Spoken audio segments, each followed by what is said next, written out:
Bismillahirrahmanirrahim.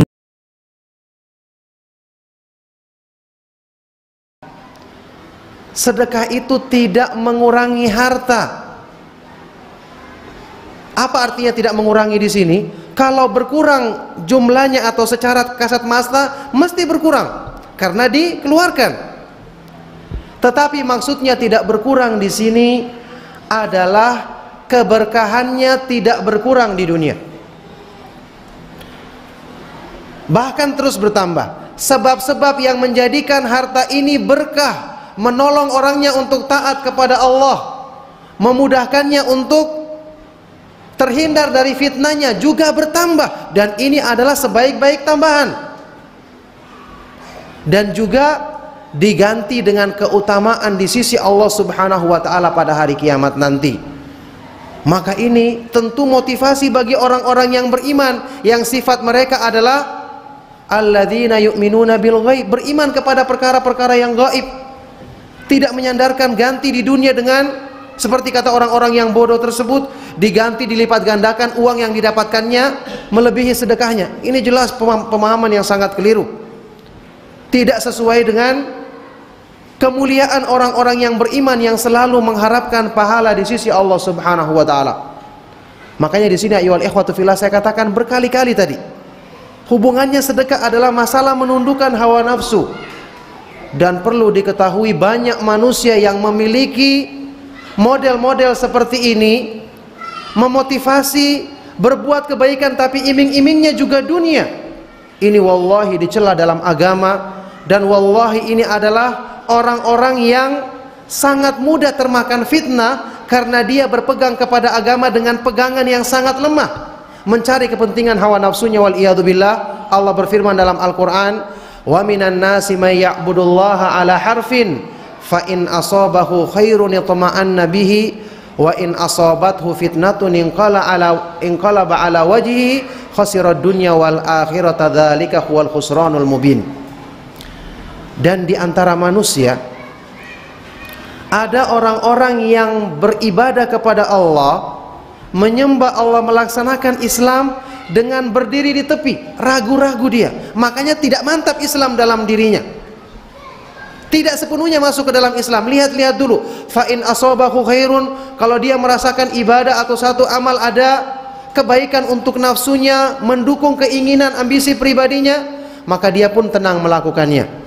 Tapi kalau dilihat Islam tidak sesuai dengan keinginannya, dia berpaling, membelakanginya. Orang ini adalah orang yang rugi di dunia dan di akhirat, dan itulah kerugian yang nyata. Ini akibat memanjakan hawa nafsu, menjadikan ibadah untuk iming-iming memuaskan hawa nafsu. Kapan bisa ditundukkan kalau begitu nafsu kita? Kapan bisa dilepaskan belenggu-belenggunya?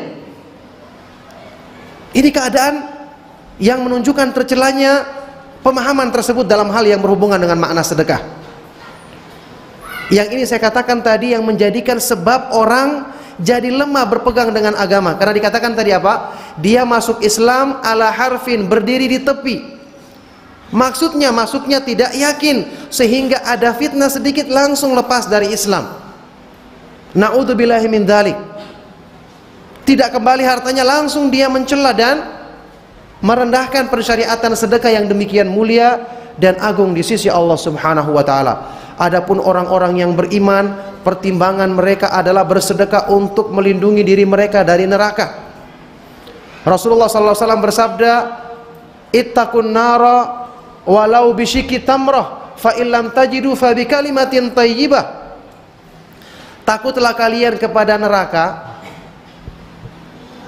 dari azab neraka, jagalah dirimu dari azab neraka meskipun dengan bersedekah sepotong kurma, sedekah yang sedikit. Kalau kamu tidak dapat, maka minimal ucapkan kalimat-kalimat yang baik untuk menghibur dan menyenangkan hati saudaramu. Pertimbangannya karena takut dengan neraka. Salah seorang ulama salaf pernah bersedekah memerdekakan satu keluarga budak, kemudian memberikan hadiah dan sedekah untuk mereka. Ditanya apa alasannya, dia mengatakan asta'inu bihim ala syiddati sakaratul maut. Dengan mereka aku jadikan sebagai penolongku di hadapan Allah, penolongku dengan taufik dari Allah Subhanahu wa taala untuk menghadapi dahsyatnya sakaratul maut. Jadi bukan diharapkan dengan balasan-balasan atau imbalan-imbalan duniawi, maka benarlah Rasulullah sallallahu alaihi wasallam disebutkan dalam hadis sahih riwayat Tirmidzi dan yang lainnya, Aisyah radhiyallahu taala anha pernah menceritakan bahwa keluarga Nabi sallallahu alaihi wasallam pernah menyembelih seekor kambing dan disedekahkan untuk orang-orang miskin. Ketika Rasulullah SAW waktu itu pergi dibagi-bagikan sedekahnya, beliau pulang dan bertanya kepada Aisyah radhiyallahu taala anha. Beliau berkata, "Ma baqiya minha?" Apa yang tersisa dari kambing yang disedekahkan tadi? Maka Aisyah radhiyallahu taala anha mengatakan, "Ma baqiya minha ghairu katifiha." Ma baqiya minha ghairu katifiha. Tidak ada yang tersisa kecuali bagian lengannya, bagian pundak dari kambing tersebut.